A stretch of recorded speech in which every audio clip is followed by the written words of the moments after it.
The UFC rankings are out, and Cyborg did it again. I'm Matt Parrino. I'm Forrest Griffin, the drunk uncle of the UFC. Love you guys.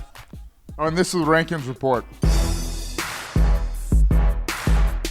We're going to start off with Cyborg. Cyborg did it again. She finished her opponent in amazing fashion. Lena Landsberg was game. She fought her tough, but Cyborg prevails and makes her debut in the UFC pound-for-pound rankings. At number 15, we talked a lot about that last week, Forrest, but you weren't that impressed? You know, I wasn't that impressed, and to be honest, I'm still not that impressed. She fights great. She reminds me of Vanderlei, kind of in his prime. The problem is, I don't think she's faced a great level of competition. And if you look her up, she's actually had some trouble in her straight kickboxing fights. She beats people, she fights the way she fights because she's the bigger, stronger competitor. So I don't know, I really want to see her at a skill level get tested. For her, I mean, there's a few options. She's the Invicta FC 145-pound champion. She says she's very open to big fights in the UFC, and there's a couple out there for her. I mean, you got Ronda Rousey still out there, Holly Holm. Who do you think let's start there, who poses the biggest challenge to Cyborg in the 135-pound UFC division? That's the thing. I mean, at 135, a lot of people, but she can't make 135, and I don't know that she should try.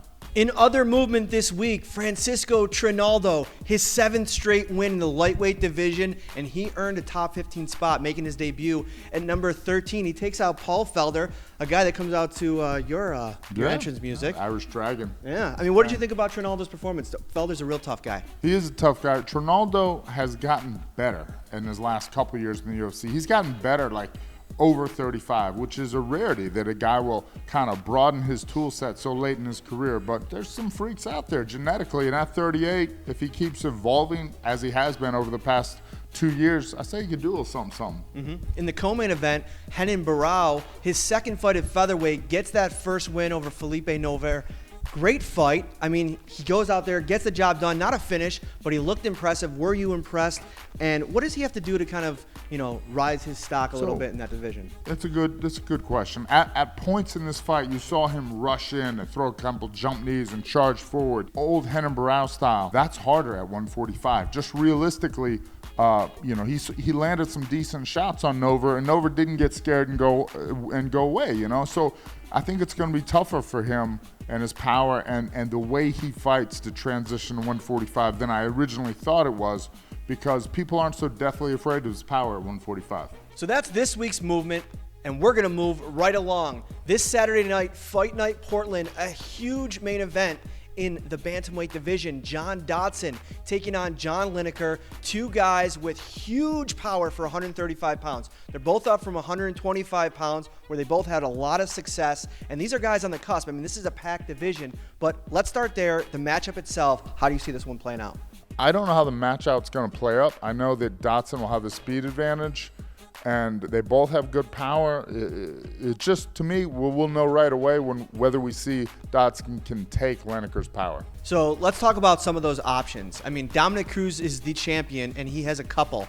Cody Garbrandt is the current favorite to land that title shot. And then you got TJ Dillashaw, who's out there on the campaign trail trying to get his rematch as well. Literally in the building on the campaign trail saying, hey, I beat the number 3 guy, or number 2 guy.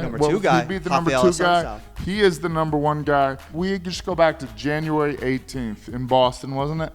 And I remember watching that fight and thinking, that was a close fight. Either way, it was a close fight. I remember thinking, like, no matter who wins that fight, the other guy's going to be mad. So here's my question to you, though, Sure Forrest. enough, TJ was mad. Exactly, but what do you do first? I mean, it sounds like you're in the camp of maybe running that back with Dillashaw, but do you give Garbrandt the shot first and save, potentially the rematch down the line Well, truly, with Cruz, it's a philosophical debate. What matters more, the rankings, like actual rankings, or what people want to see? I don't know. I don't really care. I'm fine for either fight. Would be a great fight to me.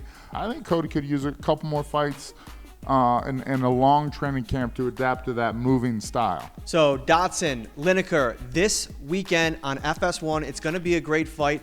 What do you see next for the winner of this one? The winner of this fight should fight Cody Garbrandt, and that could be like a title fight eliminator. And there would also be like 3 potential dudes with a lot of knockout power at 135. It could be like the coolest thing ever happened on earth, ever, in the octagon at 135 pounds. As always, go to UFC.com for the complete rankings. And before we get out of here, I just want to say, Forrest, thank you for reading the YouTube comments last week. They were a huge hit. A couple fans called you even a legend for doing it, not to mention the fact that you're a legend already. I am a legend in my own mind. And I've pronounced myself your drunk uncle at the UFC. So, I'm going to make you uncomfortable at kids' birthday parties. That's what I do.